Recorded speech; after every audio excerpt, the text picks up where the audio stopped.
மருதமலைக்கு நீங்க வந்து பாருங்க, ஈசன் மகனோடு மனம் விட்டு பேசி பாருங்க.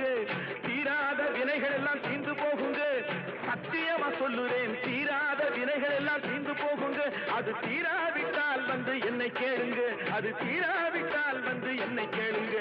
மருதமலைக்கு நீங்க வந்து பாருங்க.